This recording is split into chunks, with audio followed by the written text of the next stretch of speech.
My name is Brandon Smith. I'm 36 years old and married to my beautiful wife, Katie. We have two children, Brady, who's 4, and Kylie, who's 8. During my childhood, God was always talked about and spoken about. We were aware of who He was. However, we were not exposed to Scripture, besides youth camps and some youth services that we attended.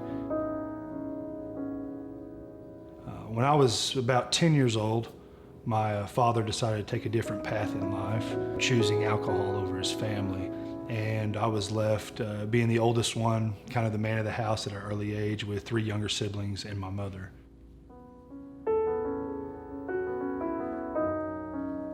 In 2001, I started college, and that was a difficult time because I was moving away from my 3 siblings, and I had been there from the age of 10 to lead by example, to try to mentor them, to provide leadership.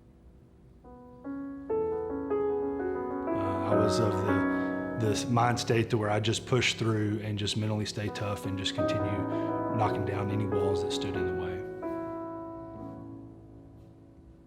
2018 was probably the roughest year that we've had. In January, Katie found out that she had her second melanoma that was going to have to be removed. Our son was going through some trouble with his ears, having to see a specialist in Fort Worth, and then my mother got diagnosed with terminal cancer. And all of that happened within the first couple of months of 2018. So to say I was in a little bit over my head was an understatement. It was pretty rough.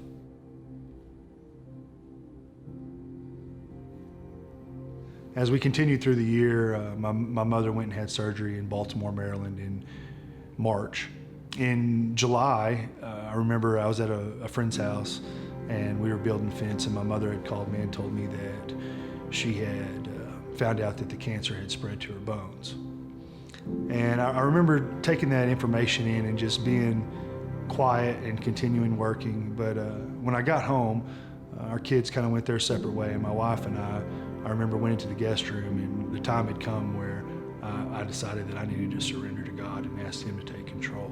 In my situation, from the age of 10, just going through everything I experienced, I felt like I had to be the one to fix it. I had to be the one to take control of the situation. So I remember hitting my knees and just reaching as high as I could and just asking God to please take control. I had succumbed to the fact that there's nothing I could do about it.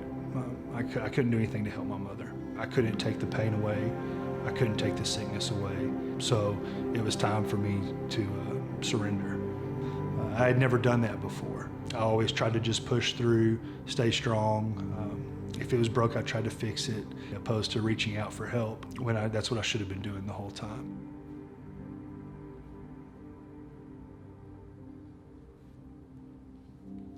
My mother passed away on the 19th of August, 2018.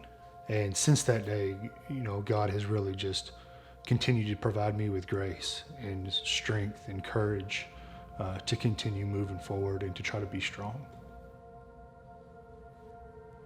And I just found myself being pulled stronger and stronger to the gospel and just relying on God more and more each day. I wanted to become the spiritual leader that I was called to be. I wanted to show my children how to seek God's guidance and then seek His will. And then also I wanted to be a better husband to my wife, who poured her heart and soul out daily for our family.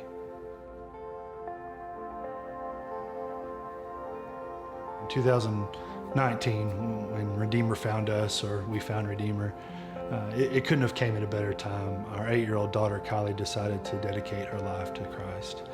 And subsequently, I decided to do the same thing.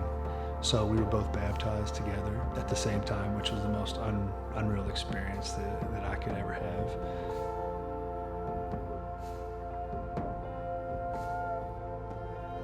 Knowing that God is in control is such a comforting factor, because I know that with Him being in control, He will give me the ability to be the better husband, the better father, the better friend, the better brother that I want to be. There's so many things that can happen through life, and everybody has a story, everybody has their own experiences, and we all choose to handle them and deal with them in different ways. I chose to try to just keep my head down and push through. I never sought after God's will or asked for guidance or strength or courage, and I should have. That's something that I wish I would have learned a lot earlier in my life. The amazing thing is, not once, even though going through all those experiences, not once did he ever give up on me. He was always there.